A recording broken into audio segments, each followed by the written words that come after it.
Hey, Bills Mafia. We know there's only one topic every day, all Bills all the time. And now Matt Bovee and Sal Capaccio are going really deep, talking Bills all year long, because it's always game day in Buffalo. And those game days are coming soon. If you are listening to this, guess what? It's training camp week, the official start of football season. Welcome, everybody, to the 2023 year. Sal, we wait a long time for this one. It is good to be back. It's good to be packing the bags, getting ready to go back up to Fisher. This really starts kind of the chaos that is the next 5, 6, 7 months.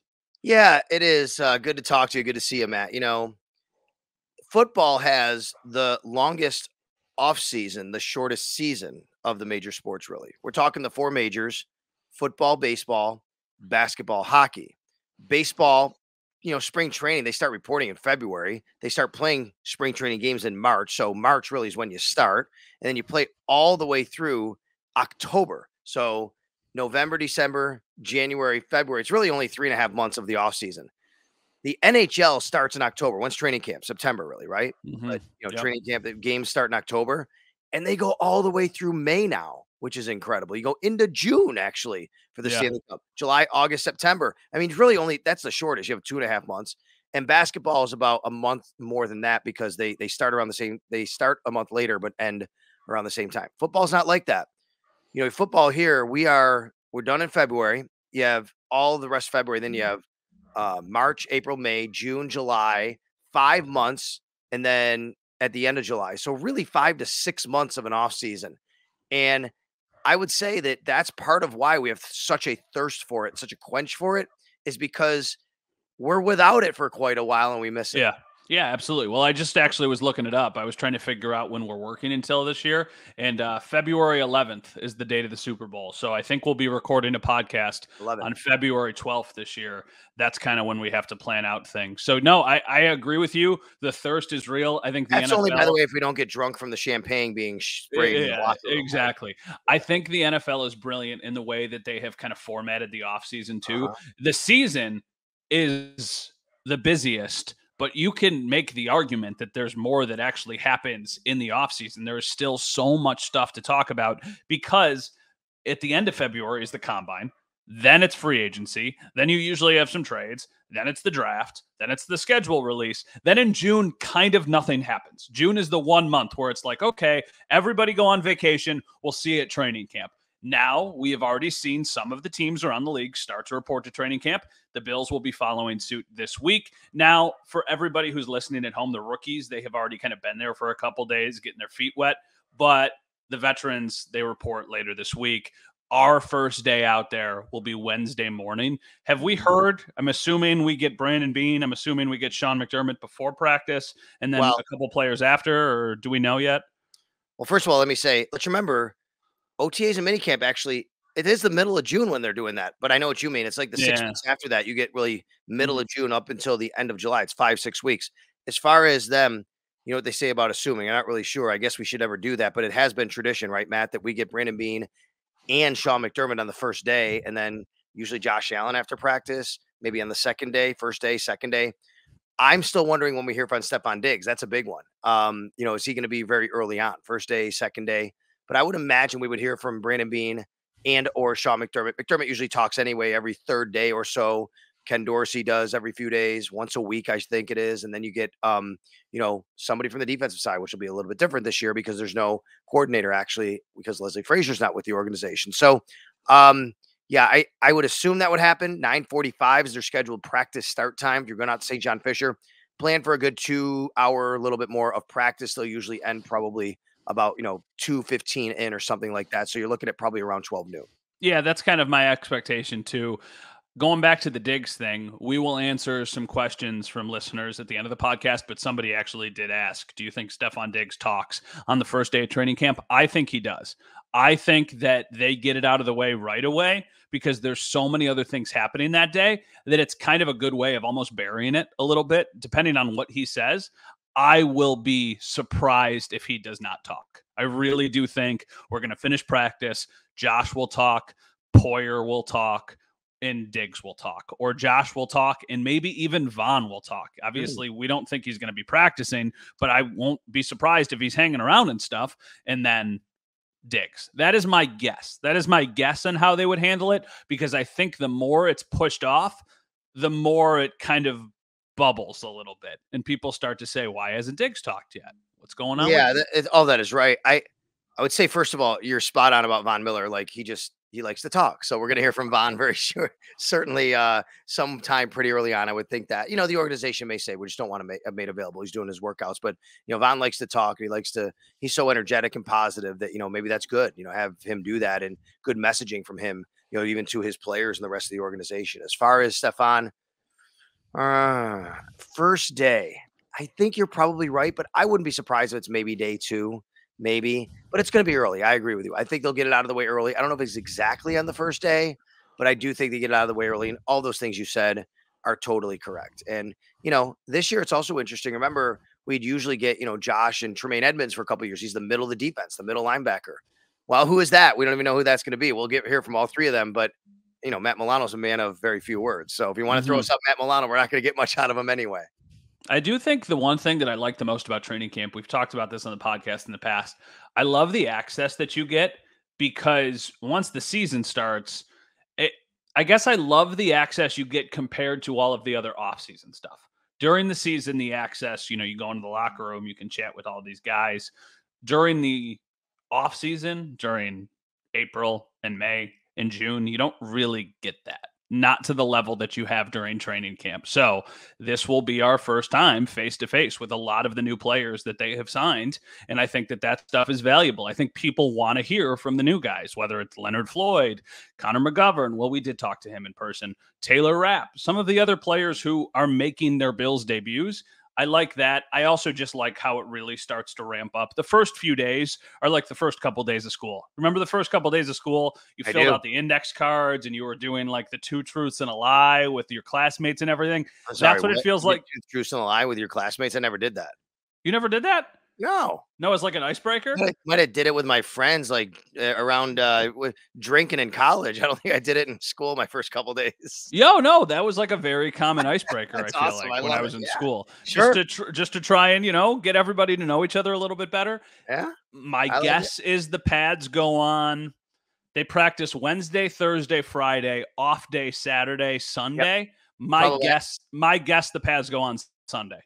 I think I have to look in the CBA. I think it's a 3-day acclimation period you have to have anyway. I think it is. It might be 5, actually. It might even be a 5-day, but I think it's 3. But I'll take a look. That may be correct. You're probably looking at, Sunday. That'd be the first day. I think legitimately, maybe they can, but even that they would want to do something like that. It's what you just said about the new guys and hearing from them.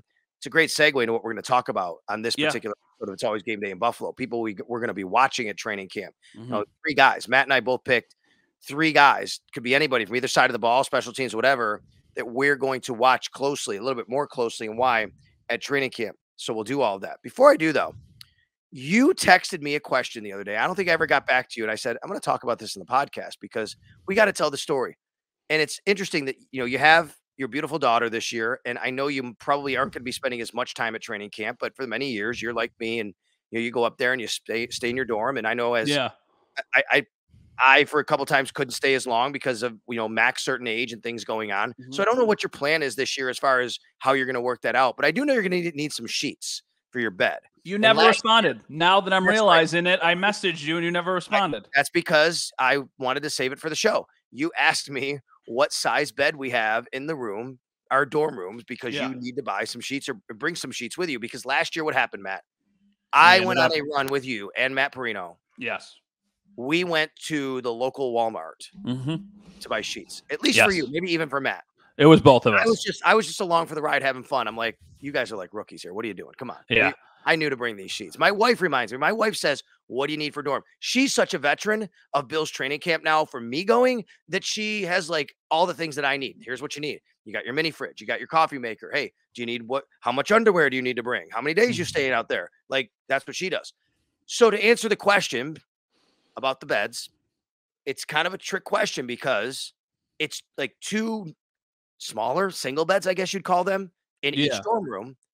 So if that's how you want to sleep, that's fine. That's not what I do.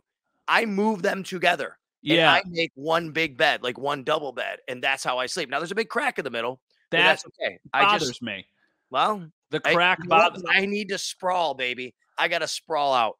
I will say though, I remember, you ever have the dreams where it feels like you're falling and then you wake up? Uh-huh. Uh-huh. So it feels like that almost all the time when you're in those beds because they are so tiny. And, I think they're single beds, but I felt like there was a weird specification to them that they weren't just like exactly single beds when we went last year. That's why I asked you. You also do the dorm a lot different than I do. You basically move in. I do. You commute back and forth on the off days and stuff. I will spend probably half of the nights there and half of the other nights commuting back and forth. I will bring sheets, a blanket, 2 pillows, a cooler, and then I'll fill the cooler with like bottles of water. And I'll just buy ice the day I get up there, just so I always like to have water around, especially I'm somebody who wakes up in the middle of the night and I just want water and I don't have a fridge that I can go to just get water or a faucet. So I'll just grab a bottle of water out of the cooler. That's pretty much it. And then enough clothes that I always have one extra day available if I need it, in case I decide, oh, we're going golfing this day and I want to have a polo available, or, oh, we're going to go out to a dinner and it's not a place where I can wear flip-flops and a t-shirt too. So that's basically all. There's not much packing that goes into me getting ready for the dorm. And you've got the coffee, so I don't need to worry about that too. I bring a Keurig. You come on down to my room if you need some coffee in the morning. I got the coffee. I have to make sure that I have the coffee. And if I run out, I just run right to the convenience store right down the street. Just grab some more coffee, bring it back. This year, I don't know if I'll bring a mini fridge. I might just do the cooler thing. I have a big cooler. I might do that, but it could also be the mini fridge because if I get some food, I put it in there too, and I store it in the fridge so I can have it the next day and it's ready to go. I used to bring a TV. I don't anymore because everything's streamed now, so I just watch TV on my computer basically. So it has changed over the years, but you're right. I basically move in to the cinder block dorms, and hey, it's great just being able to kind of go up there, hang out. Go out to dinner with people, like you said, go back to your dorm a little bit late at night, wake up, you're right there, football that day. And when we get to football, we will be watching several Buffalo Bills players, obviously all of them, but some a little more closely than others. Let's get to that here on It's Always Game Day in Buffalo. Sal Capaccio, WGR Sports Radio 550, Matt Bove, Channel 7, WKBW, WTV Sports Director in Buffalo. All right, Matt. So, we're going to be kind of trying to divide our time as much as we can. That's always a very tough job for me. Do I want to watch the offense today? Do I watch the defense today? If you try to watch everything, you see nothing, if that makes sense, right? I've learned I have to kind of focus in. And you asked me, hey, who are some players that you're going to focus on a little bit more? Let's talk about that in the pod. So I thought it was a great idea. So let's do that. I guess I'll let you start. Maybe then I'll go with a couple or something like that. But why don't you tell us somebody that you're going to be watching on? We'll take 3 each throughout training camp pretty closely. The first person that came to mind for me was actually not somebody who I think I would have immediately jumped to, but it also is stemmed from a conversation I had earlier in the day with a buddy of mine who I play fantasy football with. And he was asking me about James Cook and what I thought about James Cook and his involvement this year. But that's not the person I'm saying for the podcast. The person I'm saying is Damian Harris, because I don't think it's crazy that Damian Harris is the quote starting running back on this team this upcoming season. I like Damian Harris as a player. I think that he could kind of be a bell cow running back. Now, bell cow in terms of what the Bills are looking for in a running back, not somebody who's going to go get 20 carries a game. I almost feel like, maybe I'm wrong, Damian Harris replaces Devin Singletary's workload, and James Cook workload stays similar to what it was last year, but with just a little bit more involvement in the passing game. I could be wrong. Damian Harris has also been a player who's got health concerns. He has not been healthy the last couple of years, and that's one of the reasons why it didn't ultimately pan out in New England. But if he is healthy, I see a world where Damian Harris could be getting 11, 12 carries a game, and James Cook could be getting 6 or 7 carries a game. Going back to the fantasy thing, I almost don't think I want to touch either of them because there's so much unknown there of who is going to be the starter, who isn't going to be the starter. Maybe if it's later in a draft, you take a flyer on somebody just because you like the value there. Running backs are also a tough position to gauge during training camp, because the quarterback turns around, they hand to the running back hits the hole, they run for 5 or 6 yards, a couple guys wrap them up, and then they don't tackle them, and it looks like everybody is going to be Barry Sanders. So it's a little bit tough to gauge during specifically practice, but in the preseason, when you get those live reps, I think they're all going to be active in the preseason, and I think there's a world where Josh Allen could be turning around and handing to Damian Harris more than he does to James Cook. Yeah, I think you're kind of crazy about Damian Harris being the number 1 running back, but maybe I am, because you're not the first person I've heard say that. I've heard other people in the media who believe that Damian Harris could wind up, winning that number 1 job. I don't think so. I will say I don't think he's, oh my God, there's this James Cook and then this huge gap. Mm-hmm. I think to me, it's kind of clear that James Cook is going to be the number 1 running back and that Damian Harris is going to be his backup, and he's going to get some opportunity, though, to carry the ball. I see it basically like last year. I think like this year, James Cook and Damian Harris are what Devin and James Cook were last year, Devin Singletary. So we'll see where it goes, though. I like that one because you're not the first person to say that, and I don't want to sound like I'm downing Damian Harris. To me, it's more about pumping up James Cook, because I think that he has a really, really big role on this team this year. But I'm going to stay on the offensive side for my first guy. The guy that I'm interested in watching is also a newcomer.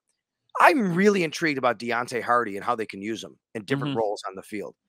I'm also intrigued and I'm going to watch him because there's actually someone on the roster smaller than me. He's 5'6", 170, Matt. All right. And this is a small guy with a lot of speed. He was hurt last year in New Orleans. He missed all but 4 games.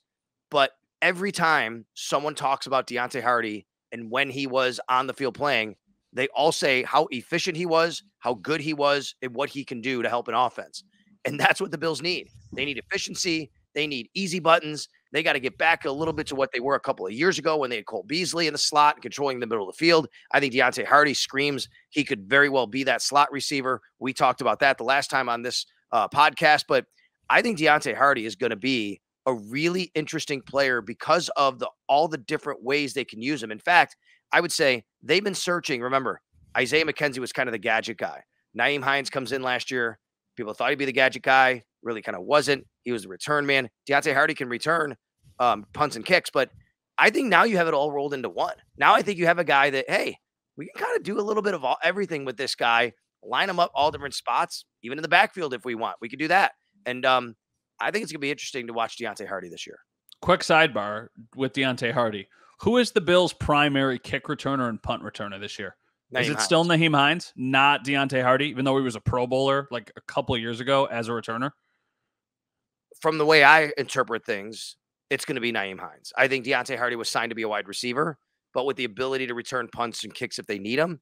And the reason why they even tweaked Hines' contract to stay was because they want to make sure that they have a legitimate punt and kick returner so they don't have to have him worry about the other things and vice versa. Okay. I'm not arguing any of that. It's interesting that Deontay Hardy, you bring up his Pro Football Reference page and you're looking at all of the stuff and it's like, oh, in 2019, he was a Pro Bowler and it was not for his, ability as a wide receiver. It was for all of the return stuff. Okay. So we had 2 people on offense. Do you have another offense? Because my next 2 are defense. So if you have another offense, then you can go next for defense as well. So I do not have another offense guy.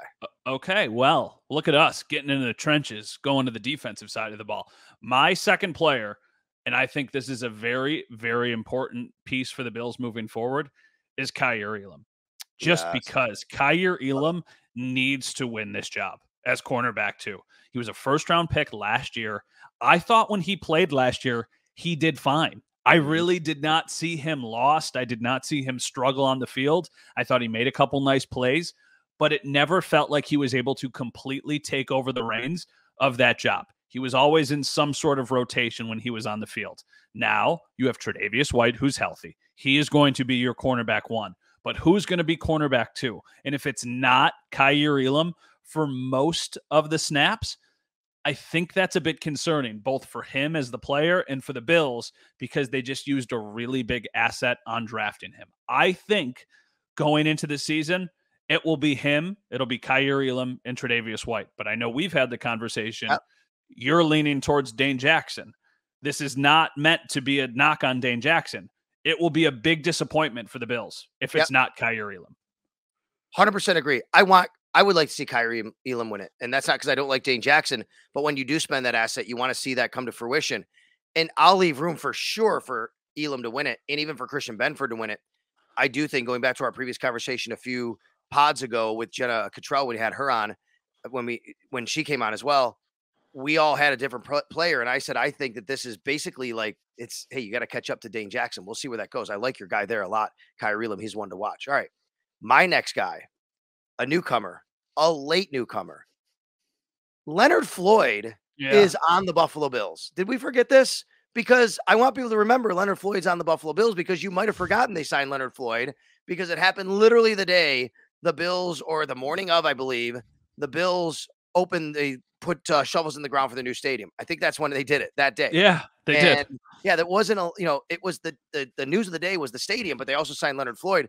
Leonard Floyd has been very, very good in his NFL career the last few years. Now his career didn't start great. He was kind of miscast in Chicago. They were playing him out of position, but that's not the case anymore. He goes to the Rams. All right, let me read you Leonard Floyd's statistics over the last 3 years. He signed with the Rams, and let me just pull up his page here. Signs with the Rams in 2020. Last 3 years, 10.5, 9.5, 9 sacks. All right. Here's a guy that's had 28, 29 sacks, whatever, the last 3 seasons. I believe, Matt, that's like top 5 in the league over that time period. This is not just some short-term rental, be ready insurance until Von Miller gets healthy. Sure, he'll be used like that and be counted on that way, I should say. This is a guy, I think, that's actually going to play even when Von Miller comes back, to form a really good duo on the outside. In the meantime, hey, until Von's ready, you got a guy that's put up 28, 29 sacks over the last 3 years playing opposite Greg Rousseau. Yeah, I think that they have done a nice job addressing that position the last couple of years after a couple of years where the moves that they made really did not lead to on-field success. They spent a big-time asset on AJ Epinesa, and I don't know if anybody would say, I think AJ Epinesa is a nice player, but has lived up to the second-round draft pick, the first pick in that draft, because that was the year they traded away their first-round pick for Stephon Diggs. The same thing can be said for Boogie Basham the next year. Those guys have just not carved out continuous starting roles on this team, and that's why I think both of those players are kind of guys to watch going into this season. I don't think it's a foregone conclusion that they're on the 53-man roster. I think Epinesa has a better chance. I will be surprised if AJ Epinesa does not make the 53-man roster. I don't think I can say the same about Boogie Basham, just with the other players that they have at that position. Wouldn't you also put them, if you and I were to, maybe we could do this one time, but if we were to make a list of, I guess, trade bait, for lack of a better term, guys that you wouldn't be surprised if the Bills said, hey, we just can't see him fitting here, but we can get an asset for him. Wouldn't you put both those guys in that list?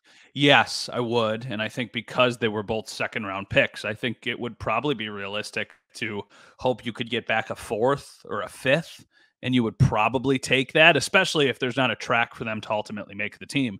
You're going to take whatever you can at that point. But don't the Bills already have 10 picks or something? I'm not saying they wouldn't do that, but they already have 10 picks, right? They have 9, and they'll be expected to get a 10th with compensatory selections next year. That's correct. It's going to be a long couple of days in that media room, but whatever. That's beside the point. So yeah, Brandon Beane. He would trade one for 2025, maybe. I mean, that's just how he operates, to try and get an asset for something. I mean, the guy. Listen, for anybody out there listening, okay, that says, "Oh, come on, guys, they're not going to get anything for Boogie Basham." Brandon Beane got something for Russell Bodine. Yeah, I know. I mean, come on, what are we doing here? I mean, he's done it. The one time excuse my language, bit him in the ass was Wyatt Teller. That was the one that did not work out. The ones that have, Cody Ford, you went and got a draft pick for. Russell Bodine, like you said. Daryl Johnson, was that his name? Yeah, Bam, yep. Okay. Is Daryl Johnson also the really good player from Lewiston? Is that his name? No, that's Moose, who played. He's my age, dude, and older than me. What's his name? Okay. Daryl Johnston. Daryl Johnson. Johnston with a T, right? Yes. That's yes. But yes, the guy you're thinking of, right? He was Daryl Johnson from the edge rusher who was on the Bills a couple of years ago.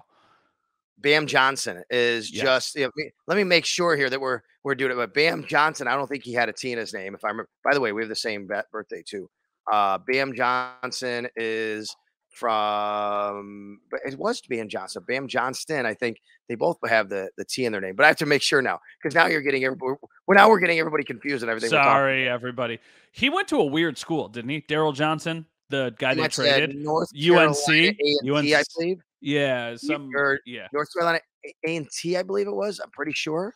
Sorry, we took you down a rabbit hole here. Daryl Johnson, yes, without a T. Okay. Sorry, Daryl everybody. Johnson. Thank you for bearing with us. If you're yelling into your whatever you're listening to right now, we apologize. And then Daryl Johnston with the T. Johnston. Went to Newport High School. Yes. Okay, he's the one on Fox Sports who's a commentator now, who's 57 years old. Okay. So, no, the Bills did not get an asset for him like 3 years ago. No, they did not get an asset for him a couple years ago. I do agree with your point about Leonard Floyd. I think it's a really good addition for the Bills. I think that now you have the versatility of having him, Von Miller, and Greg Rousseau. I don't want to write off anybody else there, but it makes all of those other guys a little less leaned upon. So if that's Shaq Lawson, if that's AJ Epinesa or Boogie Basham, am I forgetting any prominent edge rushers? Kingsley Jonathan, because they liked him at the end of last year. There's a chance that he carves out a role on this team. So I like the Leonard Floyd move. I think he's going to play a big impact. I was you want me to go with one and then you can go with your last one? We'll do that. Go ahead. Because you've gone twice, so I felt bad that you had to go twice and spoil your surprise. All right, so I mean, we're all going to be watching middle linebacker, right? Yes. Who's going to win the job? But there's one guy there I'm more intrigued about, and that's Terrell Bernard, because he's been here for a year. Mm-hmm. And he had a really good preseason last year. And I thought he was really going to fight a little bit to try and push for some, not playing time, I guess, but just to kind of be like, okay, this guy's itching. And, you'd feel better about like if Tremaine Edmonds left, which ultimately did happen. But now we're going, I don't know if Terrell Bernard can do it. He played one game. He started for Matt Milano, not Tremaine Edmonds. Didn't go so well, but he played Will, not Mike in that situation. Mm-hmm. I'm going to be watching Terrell Bernard. Now, I'll be watching that spot, but he's the guy I'm kind of zeroing in on. I don't need to watch Tyrell Dodson. I know what Tyrell Dodson brings. I've watched him a lot. He's played a lot. And honestly, Dorian Williams is a really intriguing guy. I just think he's a rookie, and I've just been the one to say I think it might be a little too much for him. So to me, Terrell Bernard, I think this is like a guy that has a really, really strong opportunity here. He's been in the system for a year. And I will tell you, even Tyrell Dodson, who competes with him, told me last year during training camp how good Terrell Bernard is and how good he thinks he can be in the NFL. Right now, who would be the betting favorite? If you could bet on this, who would it be? Tyrell Dodson? Wow, it's a good question. I bet you Bernard would be the betting favorite. Wow. But it would be close. Dodson, maybe Dodson would, simply because he's now been around a little bit longer. I think I'll say this. I think when we get out there on Wednesday, Tyrell Dodson lines up and takes the first rep. I agree. I agree with that. Also, can we for everybody who's listening here, the way the rules are written, we can tell you we think that he will be taking the first snap with the first team defense. We cannot report who is doing those. We cannot report that Osiris Torrance is lining up next to Mitch Morse on the first team offensive line. We can't do that. So we apologize. It's not something we're choosing. That's just the way the rules are written. The Bills think that protects the internal secrets of who might be playing and who might not be playing. So I just want to clarify that if you listen to the next episode of the podcast and we're talking about players who have looked good, we can't necessarily tell you they've looked good against player X, Y, and Z. We can tell you they've looked good and have made nice plays and have making an impact, but we can't say, Deontay Hardy absolutely burned Kyer Elam during 7-on-7s or something like that. So if you're there watching, you can take down the notes yourself, but we unfortunately are not able to report that information. My last player. And then we're going to get a lot of people saying, why don't you guys tell us what's going on? Aren't you watching practice? Yes, we are. We just can't. We don't want to have our credentials revoked. That's how it works. Mm-hmm. We're all in the same boat here. I also want to point out one other thing before you get to your last guy. Yeah. You hear us say the names, Tyrell Dodson, Terrell Bernard. Just to clarify for anybody who wants pronunciations. My last player is Taylor Rapp. Another new addition to this team. Not a Tyrell or a Terrell, but a Taylor. A Taylor. So we were close. Jordan Poyer and Micah Hyde are the starting safeties for the Buffalo Bills. They just are. But Taylor Rapp has played a lot of games in this league and was thought to be a pretty sought-after free agent. I thought he made sense for the Bills if Jordan Poyer walked. Jordan Poyer didn't walk, but they still ended up signing Taylor Rapp.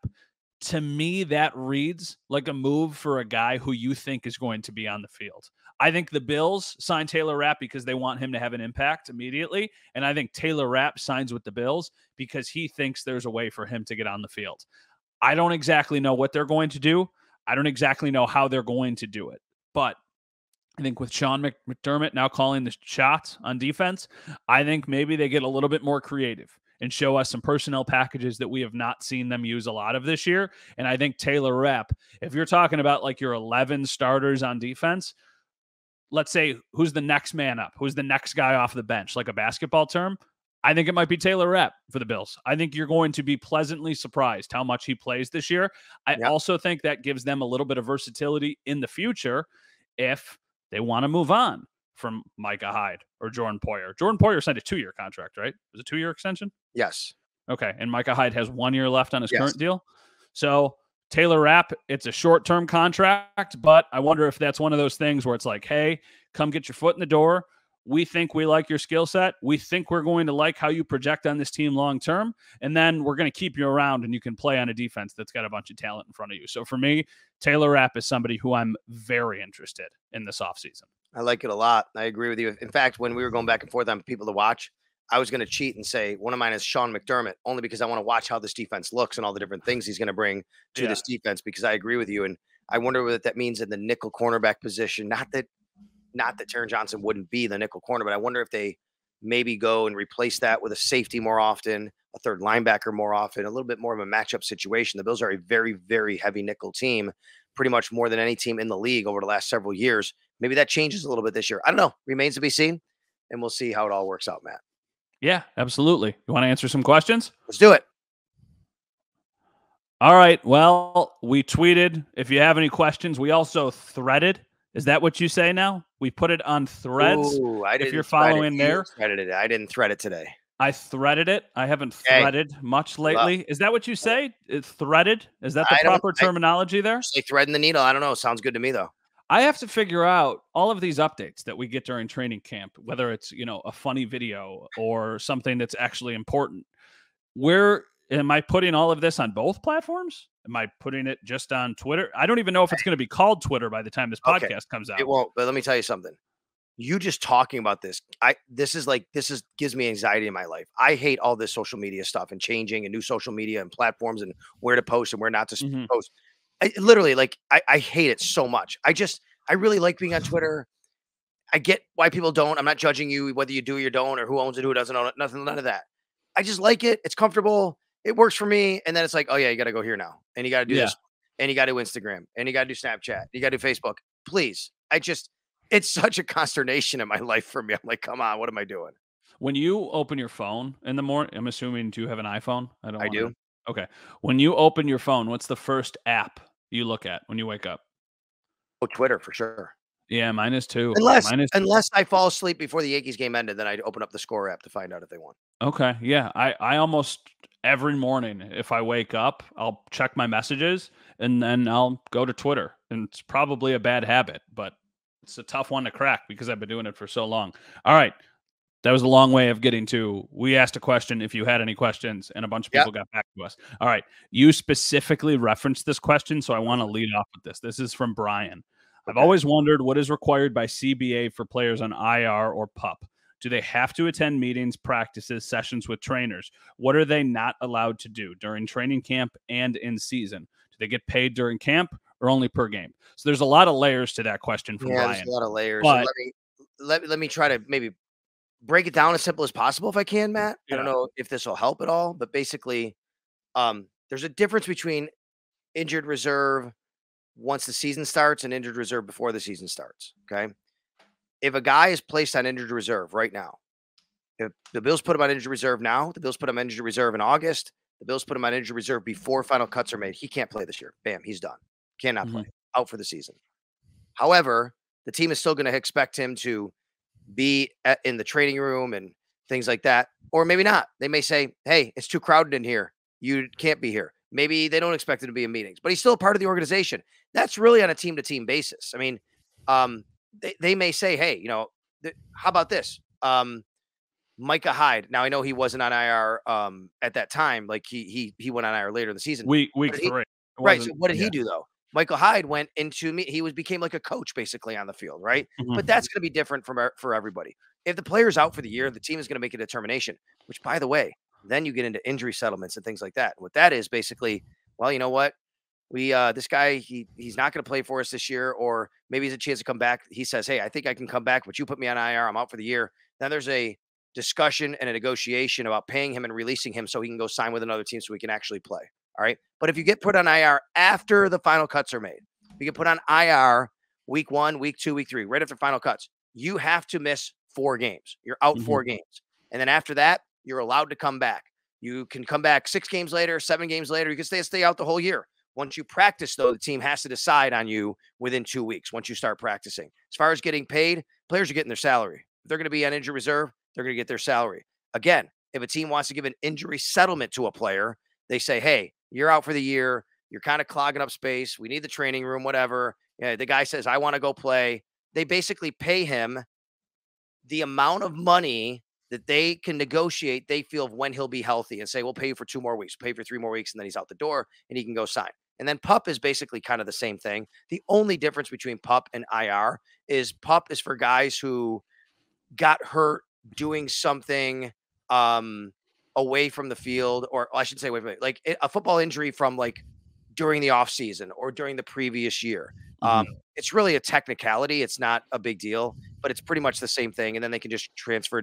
If they're on PUP to start this training camp, they can come back, and they probably will come back. Then they can get put on PUP again when the season starts, and they will come back. And then the final one is non-football injury. That's a guy that gets hurt off the field doing something else. The guy goes snowboarding or something, he gets hurt. He's put on non-football injury list, but he also can come back at any time and still play. And the timeline for PUP during training camp is what, 4 weeks? Is that accurate? If Von Miller... During training camp, if you start on PUP, you can come back day 1. You can come back whenever. If you start on PUP on training camp, you're just on there till they take you off. That could be 1 day. That could be the whole training camp. Then they make a decision and say, do we want to keep you on PUP to start the season? And if that's the case, they got to keep a roster spot for you. You count on the 53. Yeah. Then you must miss 4 games at least. Okay. So that was like the whole Tre'Davious White last year going on PUP. We didn't know how long he was going to miss. Then it tells you, oh, well, we don't think it'll be too long, because if it was, then okay. So that's the whole theory there. All right. Thank you for explaining that. All right. That wasn't too confusing for everybody. No, it wasn't. This question is from AJ. What needs to be more consistent position this year? Cornerback 2 or slot wide receiver? I will start here. I think the answer is cornerback 2, excuse me. I don't know if I said quarterback when I was doing the question. Cornerback 2, whether that's Kyer Elam, whether that's Christian Benford, whether that's Dane Jackson. I think slot wide receiver is an important position for the Bills, but I also think they have other options there. I still think their most important pieces are Stephon Diggs, are Gabe Davis, are their tight ends, are Josh Allen. I think when it comes to your defense, cornerback 2 could be a weak spot that other teams attack. And that's why I think it's a more important spot for the Bills. And that's why I think it needs to be more consistent. Okay, so I think that's right. That's right, because that can hurt you. That can hurt you get a touchdown scored at you. That could be something that hurts you to lose a game. So I'll agree with you, but I want to at least go this way with this question. The Bills thought so much of how much they needed to improve their slot receiver spot. They traded up in the draft for a tight end to play slot wide receiver. Yeah, I mean, that's how important it was to them to have something consistent there in the middle of the field. And an easy pass, an easy outlet. So I think it's a very, very vital spot for this organization internally that they've been looking at. But you're right, Matt. I mean, if you're inconsistent at corner 2, I mean, you're going to think about this division with these receivers and these quarterbacks. I mean, you're going against, Jalen Waddle. You're going against Garrett Wilson, who looks like a superstar already with the Jets and Aaron Rodgers. I mean, if you're inconsistent at cornerback 2, it's going to be a long day or long night. Yeah, I agree with you there. This is from Matt. He asked a couple different questions, but I'm just going to use the first one. What are your overall expectations from the slightly revamped offensive line? You can start or I can start. I don't care. My overall expectations are they will protect Josh Allen better. I think the run game will – it's weird how I want to say this, kind of take care of itself. Like, I think they'll be a fine running team. I think Aaron Kromer's a very good coach when it comes to the run game. He's a very good offensive line coach. But I think the Bills scheme and having Josh Allen and the threat to pass all the time will always allow them to run the ball pretty effectively. And I think that James Cook is going to be really good there. But I do think I'm looking for improvement in protecting Josh Allen. I think they went out and got guys that they think can specifically do that. I also think we might see some growth from the people who are returning as starters this year. I think Deion Dawkins will be better this year than Deion Dawkins was last year. I think Spencer Brown, if he wins the job, will be better than Spencer Brown was last year. And then as far as the additions are concerned, Connor McGovern, I think, immediately steps in and is a better fit for you than Roger Saffold was last year. And then Ryan Bates, I never really thought Ryan Bates was a problem last year. I thought Ryan Bates was fine. And Mitch Morris is, your Mr. Consistent right in the middle. I think right now, the betting odds would say it's Dawkins, McGovern, Morris, Bates, Brown. That's what I think is going to happen. They added a ton of depth, though, and I think they're going to be better suited for the injuries that will happen. It's not if they happen. They will happen on the offensive line. They always do. The Bills have better depth this year. So I think that the line will be better this year, and I think that was a really big emphasis for them going into the offseason. This question is from Jay. Why do you think the media outside of Buffalo thinks the Bills have taken a huge step back this offseason? It's a good question, Jay, and I've noticed it. We see preview after preview of people saying that. I mean, heck, Andrew Filipponi in Pittsburgh didn't even pick the Bills to make the playoffs when I saw his tweet about who he's picking. He did pick the Pittsburgh Steelers. ESPN people, like 4 out of 5 the other day, picked the Jets to win the division. I think maybe one picked the Dolphins, but nobody picked the Bills. This is what's happening. And I just think it's the natural reaction of when you kind of see a team for a couple of years and you think, okay, well, they had their shot. They didn't do it. Let's move on to somebody else. Oh, no, by the way, you have Aaron Rodgers over there? Ooh, look what Tua's doing. I mean, I understand from one perspective why anybody would think, okay, the Bills are going to take a step back and these teams are going to be really good. What I can't get with is the massive kind of over-exaggeration of it, right? Oh, my God, missed the playoffs. Look, anything can happen. It's football. We know that. And injuries always happen, as you just pointed out a little while ago. But this is still a really good football team. They're still probably going to win the division. And if not, it would be stunning if they didn't make the playoffs because they're still really, really good and have an elite quarterback. As somebody in the media, I probably shouldn't say this, but pay no attention to it because it's just a talking point for people who are trying to have a take, for people who are trying to be different, because the Bills have been the team for the last couple of years. You want to look at what people really think about the Bills? Look at the betting odds. Have you ever been to Las Vegas? Heck, have you ever seen a picture of Las Vegas? There's a reason they make all of that money. And you know what they think? They think the Bills have the second best odds in the entire NFL to win the Super Bowl. The Bills are one of the favorites this year. Nothing anybody says should change your opinion of that. Injuries could change your opinion of that. Weird things can happen. I am not going to stand here and say I'm 100% confident the Bills are going to win the division. I'm not. I think the division got better. I think Miami's good. I think the Jets could be good. But if I was betting money on it, I would bet on the Bills. And I think most people probably would do the same. So I understand some of the points that people are making, but I don't necessarily buy. I mean, think about it. People have been every year. Somebody does this. Last year, there were people saying that the Chiefs wouldn't win the division and that the Chargers were a better team and the Broncos were a better team. Remember all the buzz about the Broncos last year? And then the Broncos sucked.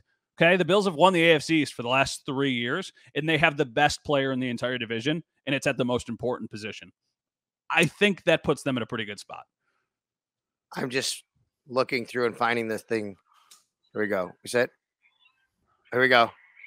Pay no attention. They said, pay no attention to the man behind the curtain. Can we get it? This is Wizard of Oz.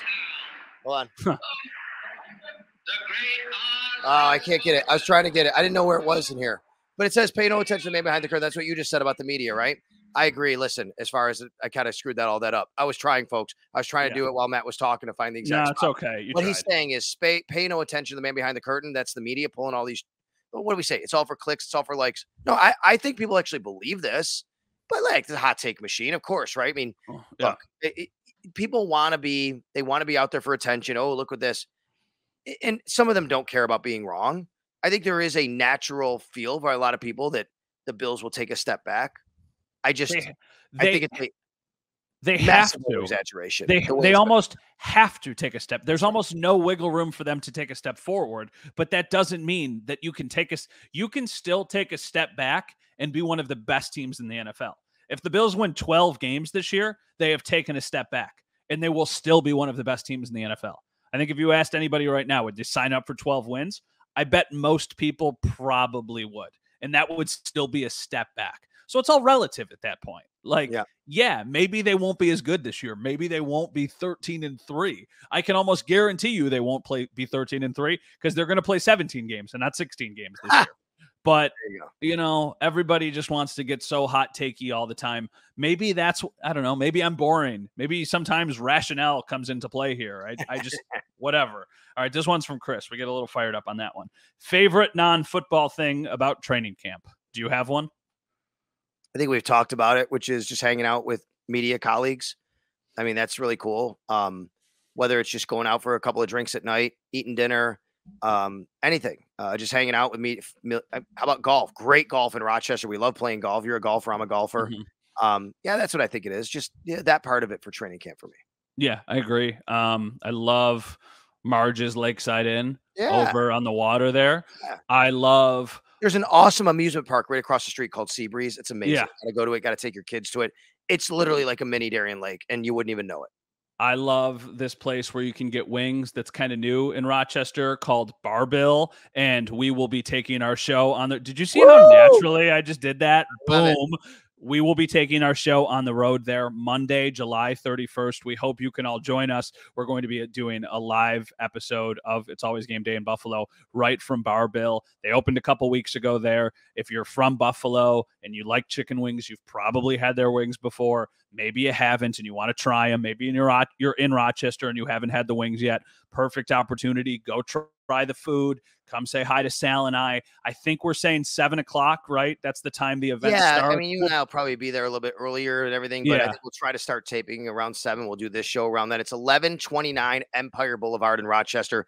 It's literally less than a 10-minute drive from St. John Fisher. And I spoke with the Barbill people. They're really excited for us to come, and they're going to put extra staff on because they know that they're expecting a lot of people there that night. And we are too. We want you to come. We want you to say hi. Thank you so much to Barbill for having us. And the blessings of Odyssey to be able to do this over there as well. And who knows? Maybe we'll have a couple guest appearances stop by. You never know, right? Yeah, you never know. And if you're going and you haven't had the food before, I cannot recommend enough the Cajun honey butter barbecue wings, the French fries, the waffle fries, outstanding. And if you are a beef, eat all day, by the way, until I get there. I was thinking the exact same thing. Honestly, I was hoping that would be one of those kind of meh days in the dining hall. So then we can skip lunch and then we can just kind of, take all of our calories in at dinner. Maybe I'll just make sure to go to the gym like twice that day or something, just so I can run it off even before it's on. Then I can build it back up by going to Barbill. So hope to see everybody there. Just take a couple extra laps around the track at practice, and I think that should cover it. It's funny. I just bought new running shoes for training. I haven't run a lot the last couple months, and I want to get back more into it. So I went and bought new running shoes, and they're super comfortable, but they're like platform shoes. I'm like 2 inches taller in these shoes than I am in my regular shoes. So I don't know why that necessarily is. I'm not complaining about it. So I guess I'm just going to have a little bit of a different vantage point. Yeah. So I'm like, okay. It was not like intentional. It was not like, oh, I'm trying to be taller. I just put them on and they told me to walk around the house in them just to kind of break them in a little bit. Yeah. And I walked in to a room with a mirror and I was like cut off. My head was cut off the mirror. And normally I can see my entire I'm like, huh. And then I looked down and then I'm sorry for that tangent. I just started talking about running shoes. Okay, this is the last one. This is from Mark. This is kind of fun one to end on. With summer upon us, if you and Sal were to stop at an ice cream shop, what would your number one draft picks be? And also, do we have a favorite ice cream spot in Buffalo? Yeah, I think we had a few of them. There's a lot. Well, number one for me is because it's so close to Shoshone Park is Lake Effect. It's amazing. It's right on Hurdle in Maine. It's really good. And then I know you love Sweet Jenny's, right? And everybody loves that as well. But those are like right there for my top two. And anywhere I'm going, I'm a chocolate with almonds guy. I love chocolate with almonds. Really? I really like maple walnut. I'm sorry. Maple walnut. I like maple walnut. ice cream a lot. And yeah, chocolate with almonds, maple walnut. And how about this? The coffee ice cream. I don't know why. I like the taste of coffee ice cream. Are you always a hard ice cream guy? Like, do you Not like always. soft serve? I'll do soft serve, but I prefer hard. See, I think if I was going to an ice cream spot right now, I would get custard or soft serve ice cream, and I would almost always get a twist. So my number one I pick love would twist. be All a good. twist soft serve, or if it's a place that does like their homemade custard, I would take the homemade custard. I think my favorite spots, well, I grew up in the Wheatfield area, and there's Platters now, which is awesome ice cream. They also do all like the chocolates and stuff. Also, Dee Dee's on Niagara Falls Boulevard up in Niagara Falls. That is an elite ice cream spot. And then have you ever been to Hibbard's in Lewiston? I don't think so. Frozen custard. Okay.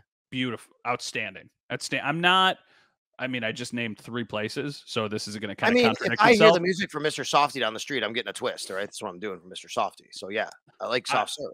But if I'm going to a place like this, I usually get hard. If the ice cream truck was coming down my street, remember Choco Tacos? Remember those? Yes. I think that would have been the go-to. Or the ice cream sandwiches that have the cookies as the outside. Yeah, love it. Love it. I love those too. Max prefers the bomb pops. That's what he likes. Oh, yeah? I don't know why. That's what he doesn't want the ice cream as much as he wants the bomb pop. I got 2 quick questions for you before we head out of here. All right, go ahead. Number 1, have you ever hit a golf ball left-handed? Yes. I actually, for a while, for a while thought I was going to be left-handed. Wow. I think the only reason I'm not, and this is not an exaggeration, was because my dad was right-handed and he had right-handed clubs. Yep. So I played hockey growing up left-handed. I batted in baseball left-handed, but I golf right-handed. So riddle me that. Well, that is weird because I'm right-handed, but I swing all sticks lefty. As you know, I'm a lefty golfer. I bring it up because Brian Harmon wins the Open Championship. He's a lefty golfer. Phil wins, the PGA a few years ago. You got Bubba winning the Masters. We've had a bunch of them. You can name more lefty golfers than I can, but lefty golfers are starting to kind of be the in thing a little bit there, Matthew. Well, yes and no, because more right-handed golfers win every single year, but there's also just way more right-handed golfers. Lefty power, baby. Lefty power. Brian Harmon, good for him. Congratulations. I am not taking anything away from what he accomplished. That's very cool. But I was thinking earlier today, we're recording this on Sunday, how happy Oak Hill has to be that a legitimate superstar won their tournament with Brooks Koepka. Because think about how we started. We went John Rahm, Brooks Koepka. You're like, wow, what a year this is going to be. And then it went Wyndham Clark and, Brian Harmon. Yeah. No knock on those guys, but when you think back to 2013 at Oak Hill, Jason Duffner, 2003, Sean McKeel, I bet they really like having a big-name player tied to their tournament for the rest of history. All right. The second question I wanted to ask you, what were you doing 9 years ago today? July 23rd, when we're recording this, 2014. July 23rd, 2014. Were you working yet at WKBW? You weren't yet, were you? Yes, but I would not have been in sports yet because the first year I covered, maybe I would have. Actually, and now I know why you're asking me this question, because of the crazy Sammy Watkins catch that you got on video on Vine. It was 9 years ago today that I captured this crazy Sammy Watkins catch on my phone, whatever bad phone I was using. It's grainy. And then I posted it on Vine, if you remember that app back then, and it went super viral. Like, it was on ESPN that night with credit to me, which was awesome. I had people texting me like, oh my God, look at this. You took this video. I'm like, I did. And honestly, Matt, I'm not kidding you. I literally, it's the one play I decided to start rolling on. I walked over there. I'm like, oh, Sammy's up. Let me go to him. Bam. I hit it. And he makes this great one-handed catch. It was amazing. It was 9 years ago. I think this will be my 9th training camp. Okay. I think my first camp was 2015 because that was year 1 of Rex, right? Yeah, you didn't cover Marone there? I did, but not full time. Like, I went and what year? Okay, actually, I can tell you. It was the year that they went to the Hall of Fame game, which is why they started so early. Okay, so actually, maybe I did cover this. Was 2014 the year that they went to Latrobe? Was that 15? Yes, it was 14 they went to Latrobe, yes. Then that was the first year I covered it, so I might have actually been at that practice. So at that time at Channel 7, Jeff Russo was still the sports director at Channel 7, and I went with him to help him. And I think the first professional football game that I ever shot was the preseason game in Pittsburgh. And then I started following them that season for work. So actually 2014. So yeah, I think I was actually there. looking to make sure if it wasn't. It might have been. I think it was. It was 20. I think it was 2014 when they went to Latrobe. But either way, they did start off with the Hall of Fame game that year, and that's why everybody was kind of there early. And is Latrobe where Arnold Palmer is from? It is, right? Yes, it is. That must have. It was the first year because that's my first year on the sidelines was 2014 as well, and I didn't go to Latrobe, but my first game on the sidelines was a preseason game at home that year. All right, Matt, we got to wrap things up. We've gone pretty long this episode, and we really appreciate everybody joining us, and we hope you join us on Monday night, July 31st at Bar Bill Rochester. We'll be there. We'll be recording. Thank you very much to our great producer, Lucas Buckley. We're not going to have him much longer, but we're thankful to have him as long as we can. He's doing a great job. Thank you, Lucas. Make sure you check us out on iTunes, Spotify, the Odyssey app, and of course on video at Sal Sports on YouTube. Matt, the YouTube channel's blown up. I got a lot of things going on there, and this is one of them. So I appreciate everybody coming by and subscribing. We're up to close to 4,000 subscribers now on YouTube. So thank you so much. And Matt, you have a great end of summer for the last 2 days. How about that?